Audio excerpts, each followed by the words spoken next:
Oh, yeah. I like that. I do. How y'all feeling? Y'all all right?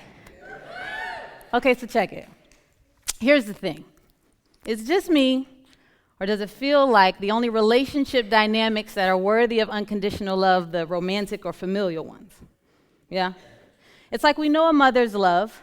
We know the love that grandparents have for their grandkids. And we know the love that stands at the altar and says, I do. But why? Why isn't unconditional love commonly associated with friendship? I mean, maybe the benefit isn't as obvious, but if you were to ask me, and I am so glad that you did, I would have to strongly disagree. I believe that our friendships are the most influential relationships that we have, and that they produce the largest ripple effect in our other relationship dynamics. Yeah? Super deep. So I am a mom of a 2-year-old, and so I get it. I get that overwhelming, inexplainable love that just almost appears when you see that child for the first time. Even after your body goes through what feels like the worst pain that you could possibly imagine. I also know the love that comes from being connected by bloodline. I remember when I was dating, weighing the options of who do I want to love unconditionally for the rest of my life? Because in marriage, unconditional love is expected. And you know, that beautiful picture of sacrifice and bliss and romance and yeah, like that is like the ultimate picture of love for some. And I think I believe that. Having watched my grandmother pass away recently at the age of 92, she was married for 72 years. That is unconditional love. But in friendship, we don't have the same tenacity to bear with one another, to endure through hard things. Maybe the social media culture has made it easy just to friend and unfriend those that you are no longer impressed with, right? Those who you don't agree with. Maybe it's easy just to move on past those people who no longer share the same life phase. But if you ask me, I would say that if you are not a good friend, you're probably not going to be a good boyfriend or girlfriend. If you're not a good friend, you're probably not going to be a good spouse. If you're not a good friend, you're probably not going to be a good coworker. Because again, in friendship, it's the relationship that causes the largest ripple effect in our relationships with other people. Now I'm going to ask a question. Who in here would say that making friends as an adult is hard? Okay, it looks like we've got some varying opinions in the room. Let's go ahead and just call you out. All right, so I need Gen X's and baby boomers, so that's 40 and up. Who thinks that making an adult is hard, or making friends as an adult is hard? Okay, all right. The rest of you have this adulting thing figured out? Y'all are good. Y'all don't even need to listen to anything else I have to say. Okay, what about Gen Z? So that's like maybe high school, college age. Any of you in the room? Somebody drag you out? One, got it. Is making friends as an adult hard? Yes. Listen, it's probably, adulting is kind of being redefined every day with every new and awakening hashtag for you, probably, maybe. I don't know. I feel for you. I do. What about the millennials in the room? That's that post-college, upper 30s crew. Yes, that's us. Woo woo. We're either running full on into adulting for the first time or navigating the newest seasons of parenting and or marriage. But regardless, all of us are longing for deep, meaningful connections. I'm just convinced we don't know how to make them.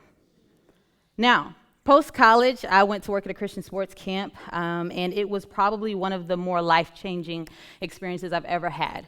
But shortly after I arrived at this camp, I realized that they had some procedures and policies that I wasn't really excited about. Mainly one thing, and that is that the female staff and the male staff separately each, every morning had to give each other morning hugs.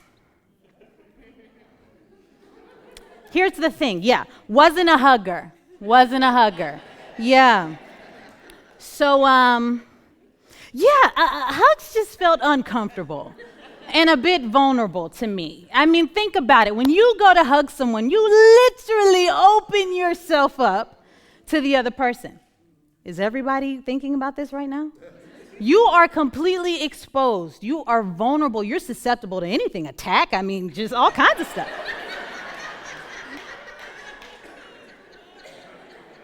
And I didn't just have this perception about hugs, I had this perception about people in life.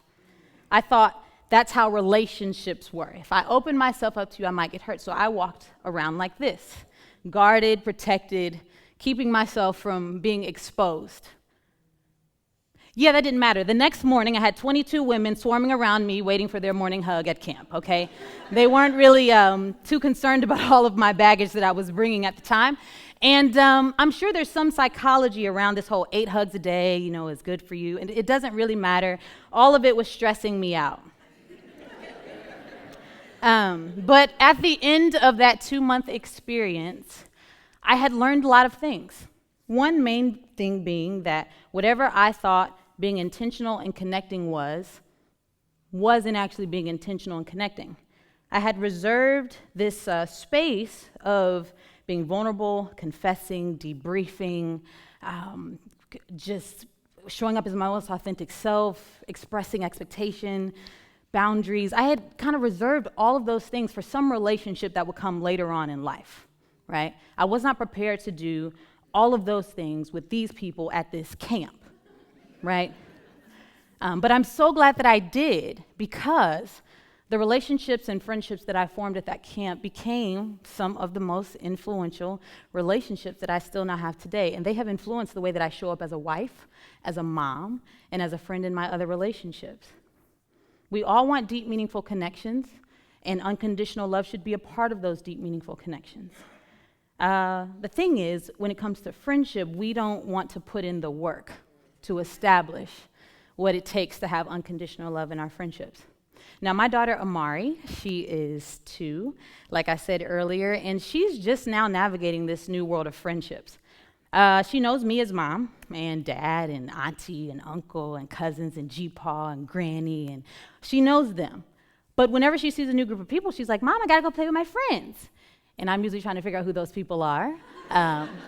Like, do we know these people? Really? But in her mind, she has distinguished at 2 years old that friends are not family. They're friends. She wants to connect and to meet these people. Now, I'm sure in 28 years, she'll want to talk to me about boyfriends and marriage, and I'm fine with that. Yes. In 28 years, we can have that conversation. But in the meantime, I do want her to be loving unconditionally in her friendships and being intentional in those relationship dynamics. Now, as adults, I suggest that we take a lesson from Amari and that we are intentional about our friendships. I think we can do this with heart convos, intentional conversations that create space to be vulnerable, to be honest, to be real, transparent. Now, you're like, what did you say? You said heart convos? Yes, heart convos. HEART is just an acronym for honest, elephant-sized, authentic, real, transparent, and convo is just short for conversation. Now we can dive in a little bit to what heart convos look like in friendship. So when being honest in friendship, the temptation is not to be truthful.